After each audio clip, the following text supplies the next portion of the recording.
40 दिन के पेरोल पर जेल से बाहर आए डेरा सच्चा सौदा प्रमुख राम रहीम ने बुधवार को उत्तर प्रदेश के बागपत के बरनावा आश्रम में सत्संग को संबोधित किया और अपने ऊपर फिल्माया गया एक पंजाबी गाना भी रिलीज किया।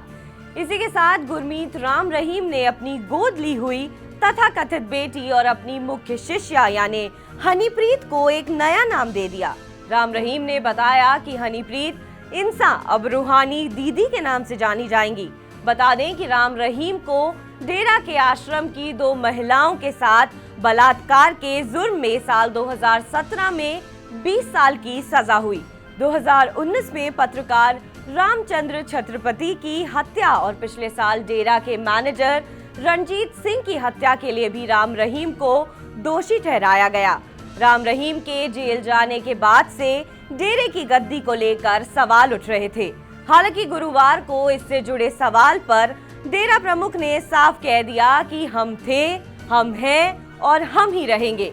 लेकिन इतना तो तय है कि राम रहीम के बाद डेरे की गद्दी की वारिस उनकी खास यानी राजदार हनीप्रीत ही हैं। आइए आपको बताते हैं कि हनीप्रीत इंसा यानी रूहानी दीदी कौन है। गुरमीत राम रहीम ने हनीप्रीत का नाम कोई पहली बार नहीं बदला है। दरअसल हनीप्रीत का असली नाम प्रियंका तनेजा है। 1996 में पहली बार वो डेरे के कॉलेज में 11वीं क्लास में पढ़ने आई थी। राम रहीम तब लड़कियों को आशीर्वाद देने डेरे के स्कूल पहुंचा था, जहां उसकी नजर हनीप्रीत पर पड़ी और फिर वो उसकी सबसे खास हो गई। साल 1999 में राम रहीम ने उसका नाम प्रियंका तनेजा से बदलकर हनीप्रीत इंसा कर दिया। यहाँ से डेरे के अंदर हनीप्रीत का कद बहुत तेजी से आगे बढ़ा और वो डेरा प्रमुख की सबसे खास राजदार हो गई। डेरा में राम रहीम के बाद अगर किसी का सिक्का चलता था तो वो हनीप्रीत थी। 1999 में हनीप्रीत ने डेरा भक्त विश्वास गुप्ता से शादी की।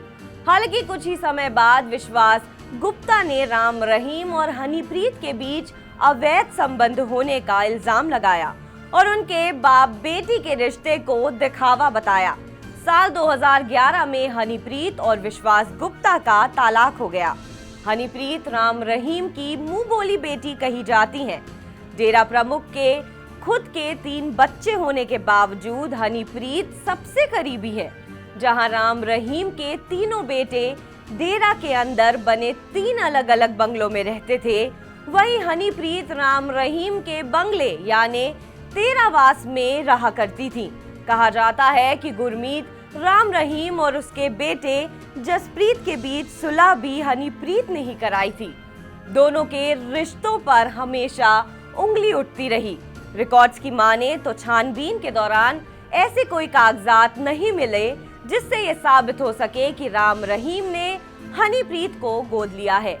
हनीप्रीत जो खुद को पापाज एंजल कहती हैं, उसके ट्विटर पर 10 लाख से ज्यादा और फेसबुक पर 5 लाख से ज्यादा फॉलोअर्स हैं। उसकी खुद की एक वेबसाइट भी है जहां उसे एक फिलैंथ्रोपिस्ट, एडिटर, एक्टर और डायरेक्टर बताया गया है और राम रहीम के साथ उसकी फिल्मों में भी उन्हें देखा गया है। अगस्त 2017 में बलात्कार मामले में राम रहीम को सजा के दिन भी हनीप्रीत उसके साथ ही नजर आई थी।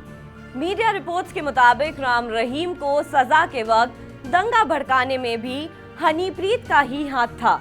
हरियाणा पुलिस ने राम रहीम को भगाने की साजिश रचने के आरोप में हनीप्रीत पर देशद्रोह का मुकदमा दर्ज किया था। लंबे समय तक वो फरार थी। आगे चलकर इसी मामले में हरियाणा पुलिस ने उसे गिरफ्तार किया और 2 साल तक वह जेल में रही। राम रहीम और हनीप्रीत के रिश्ते का अंदाजा इसी से लगाया जा सकता है कि जेल में भी डेरा प्रमुख ने हनीप्रीत के साथ ही रहने की इच्छा जताई थी। इसके लिए बाकायदा उसने जेल अधिकारियों को चिट्ठी भी लिखी और कोर्ट से भी गुहार लगाई। हनीप्रीत ने भी अपने वकील के जरिए कोर्ट में आवेदन कर जेल में राम रहीम के साथ रहने देने की अनुमति मांगी थी। हालांकि दोनों की याचिकाएं खारिज हो गई थी।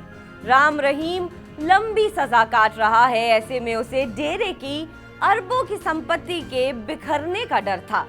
शायद हनीप्रीत का नाम रूहानी दीदी कर राम रहीम ने एक बार फिर डेरे में अपनी सबसे खास राजदार की धाक जमाने की कोशिश की है ताकि डेरे पर उसके कब्जे को किसी तरह की आंच ना आ सके।